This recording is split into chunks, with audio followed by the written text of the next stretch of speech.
Hello, I'm the Nostalgia Critic. I remember it so you don't have to.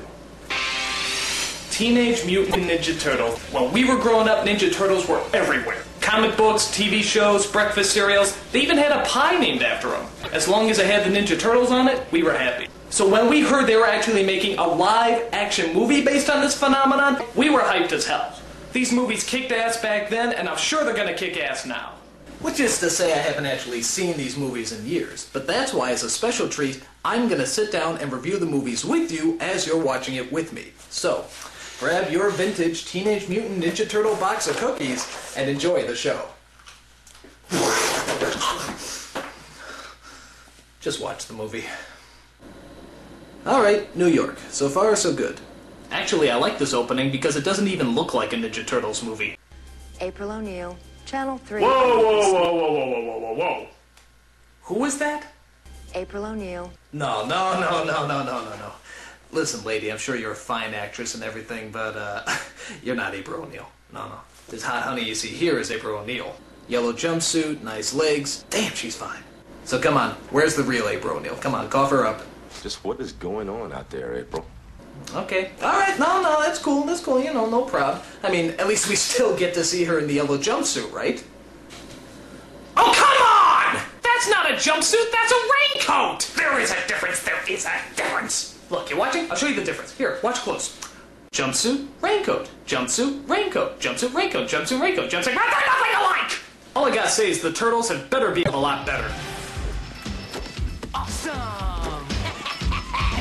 Righteous! Excuse me one moment. Look at those costumes! Those are incredible! That's exactly what radioactive ninjutsu reptiles in their late teens would look like! I mean, they're unbelievable! I mean, they're phenomenal!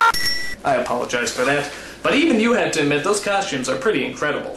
The guy who put these all together was Jim Henson, the Muppet guy. It's not even worth thinking about. If this movie was done today, chances are they probably turned them all into computer-generated images. They set out to rescue April from the evil Foot Clan, who want to destroy her because she's giving evil pajama-wearing psychopaths a bad name. Oh no, you didn't! Alright, April's gonna kick some ass! As you probably guessed, the turtles save April and take her back to their home in the sewers. There she meets the Ninja Turtles' mentor, a giant rat named Splinter. And I have to admit, saying this all out loud is making me realize just how the movie is. Where did they come up with this stuff? So Splinter explains to April the origin and where they came from. You see, years ago, Splinter was just an ordinary pet rat in Japan. After his master is murdered, Splinter somehow makes it to New York and comes across a canister of ooze and 4 baby turtles. Within a day, both the turtles and Splinter grow in size and even begin to form words. Pizza! Pizza! It could happen! Splinter decides to name them after the famous Renaissance painters, because giant mutated turtles seem to scream of the Renaissance period. It made sense back then. Wondering how much acid she dropped, April decides to help them defeat the Foot and bring order to the city. And on their way, they're helped by a vigilante known as Casey Jones, who's pretty cool despite the fact that he looks like Jason's Canadian brother. Ooh. Now, the leader of the Foot Clan is an evil kitchen utensil known as the Shredder, which everyone says is a giant Darth Vader ripoff, but I don't see the resemblance. I am your father. Okay, it's a ripoff, but you gotta give this guy credit. He has a diabolical scheme to... Actually, what was the plan again? Punish these turtles. I'm sorry, I don't care how menacing or powerful you are, there's no way you can make punishing turtles sound threatening. I'm sorry, it's just not humanly possible. But, you see, he is using kids and teenagers to fight his battles. If you went up to a hitman and said you wanted them to hunt down some turtles, they'd probably laugh in your face. However, if you get a bunch of stupid kids, get dressed up in shiny metal, recruit them to be ninjas, and then ask them to hunt down some turtles? Dude, sign me up! My only problem with this plan is the costumes they're assigned. I mean, I know they're supposed to be ninjas and everything, but those costumes are so tight, I don't even think they can talk.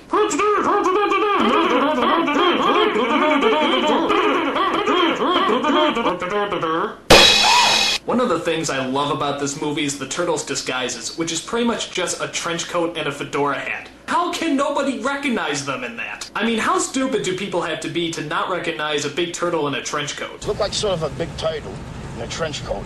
The movie comes to a thrilling climax at the top of a tall building, where the Shredder challenges our heroes to a man-on-turtle brawl. And of course, being the Ninja Turtles, they get their green asses handed to them. What point did we lose control here?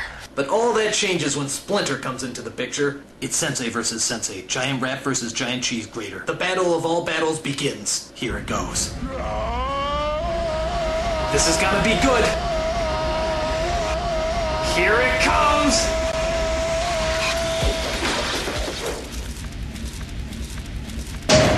What kind of a battle is that? He sticks out his foot like a cartoon character and he trips? What a ripoff!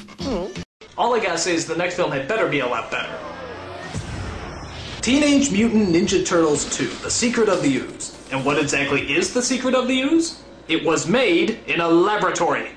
And that's about it. There's not really any surprises on top of that. Kind of a big letdown. But the Turtles are back. And this time around they're, well, more kid-friendly, I guess. After all, the parents complained about the violence and swearing in the first film, you know, everything that made it good. The second film tones down the action and the bad language. So instead of using their weapons to fight people, they use stuff like cold food, belts, and yo-yos. You know, stuff you find lying around the house. So now all your kids will know how to turn ordinary household appliances into blunt, badass weapons. Thank you, parents of America. Idiots. And as for the bad language, I don't know. I don't remember too much swearing in the first film. Ninja kicked the damn rabbit! Damn!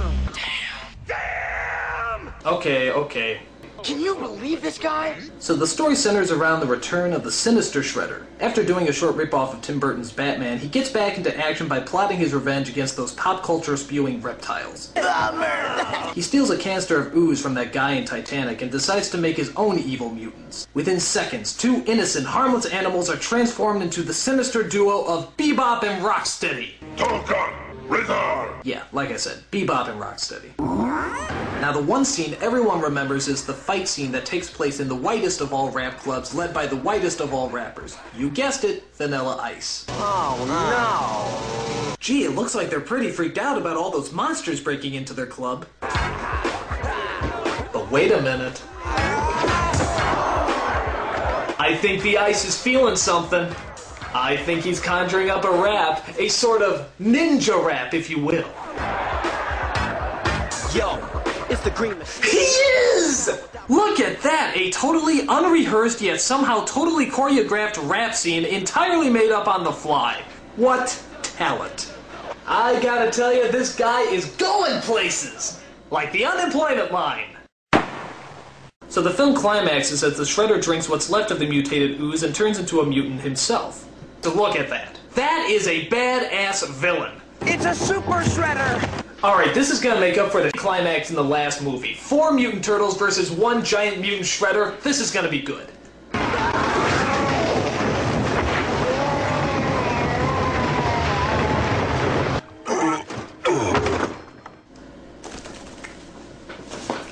Are you telling me that a regular Shredder can survive a 7-story fall and a dump truck crushing him, and yet a Super Shredder can't survive a bunch of wood falling on him? You know, I'm starting to realize that, these movies aren't quite the masterpieces I remember them to be. But I shouldn't give up hope. After all, there is still one last movie left, Teenage Mutant Ninja Turtles 3. And seeing how now they've had 2 movies to experiment with and find out what works and what doesn't, I think we can safely assume that this is going to be the best of the bunch. So, sit back and let's enjoy Teenage Mutant Ninja Turtles 3. Oh my god, it's so terrible! It's so terrible!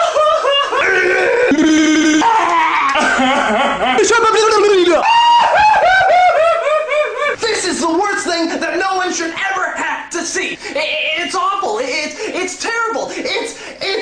It's so bad I am forced to make up a word to describe how bad it is. This movie is... It's the most movie I've ever seen in my entire life. Okay, like I said, these movies aren't the masterpieces I remember them to be. But it's best not to look at them as movies, but more as a homework assignment.